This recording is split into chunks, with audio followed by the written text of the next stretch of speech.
Vous savez ce que Kabila nous a légué comme héritage dans notre pays? Il nous a légué l'héritage, surtout à la jeunesse congolaise, de chanter pour les autres, chanter pour les autorités, pour avoir de l'argent, pour gagner de l'argent. C'est-à-dire qu'ils ont utilisé les méthodes d'appauvrir tout d'abord les gens, pour que ces gens-là dépendent d'eux. C'est ça la mentalité. Si vous avez un peu de doute, observez la façon dont nos députés élaborent leurs projets de campagne. Quand vous êtes candidat, la première chose c'est quoi? Ils nous amènent de l'argent. Parce qu'ils savent bien.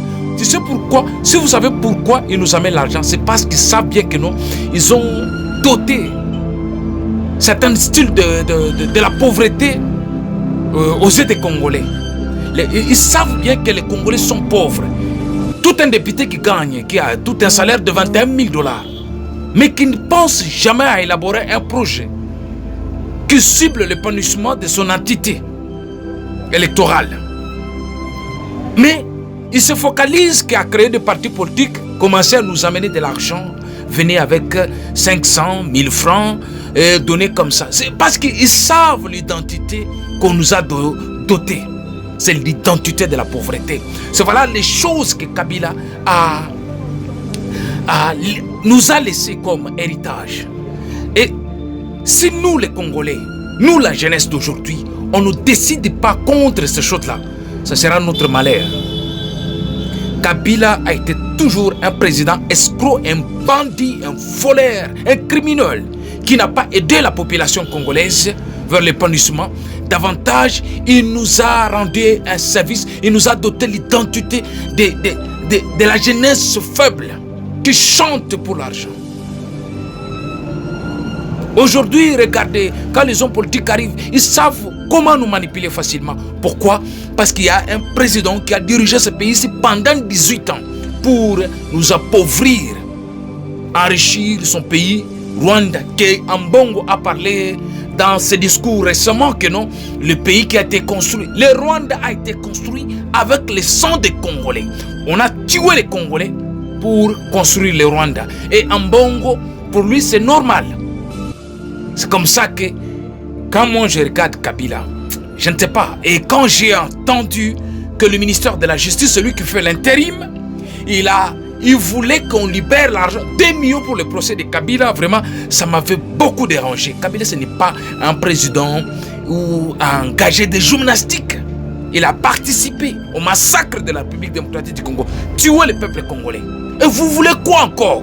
Il y a des preuves. Qui l'a interdit de ne pas rentrer à Kinshasa? Qui l'a interdit de ne pas aller à Lubumbashi? C'est lui qui a choisi. C'est lui qui a défendu le M23. C'est lui-même le M23, le numéro 1 de M23. Et aujourd'hui, vous cherchez à organiser tout un procès qui va nous prendre 2 millions de $.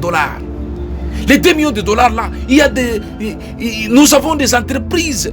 Tout ce que nous avons au Congo ici, nous sommes des incapables même de fabriquer même de jus qui se vend à 500 francs, 1000 francs ici.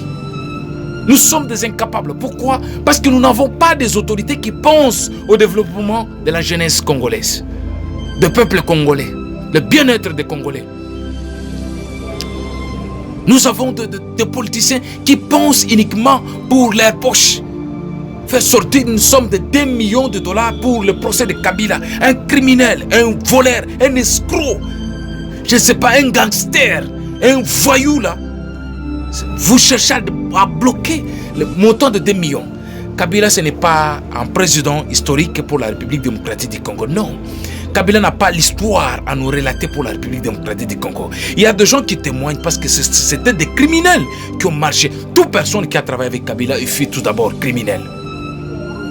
Ce sont des bandits, des escrocs, des criminels qui travaillaient uniquement pour remplir leur poche.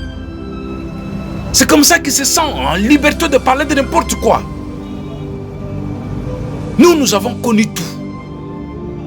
Alors nous avons besoin de la paix.